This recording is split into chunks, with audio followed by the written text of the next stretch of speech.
Hello there.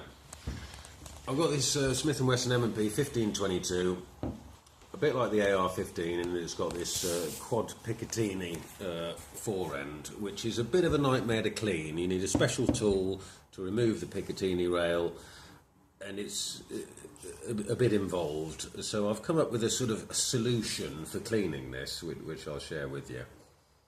Okay, you take off the flash eliminator, muzzle brake, whatever you want to call it, and then the piece which goes inside the end of the Picatinny rail.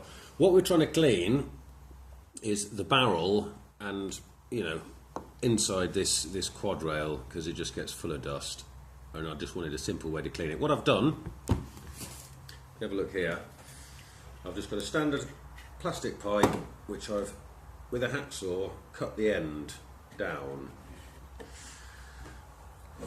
I've got here a microfiber cloth which I've cut down to a little piece like that, fold it in half and then feed it into this plastic pipe that I've made, which is a tiny little bit awkward.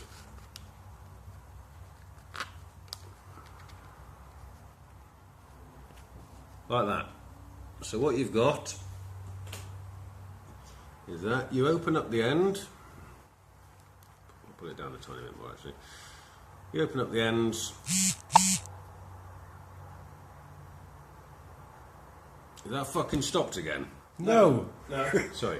And you've got this little bit in the end here, which I'm going to slide over the barrel. Right. So,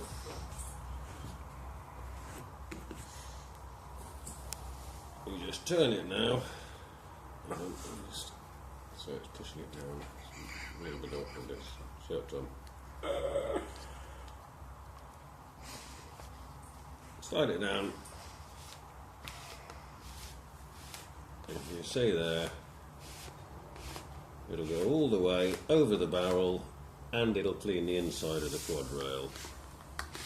And then just pull it out again. And you've now got a nice clean barrel and a nice clean quadrail. Easy as that.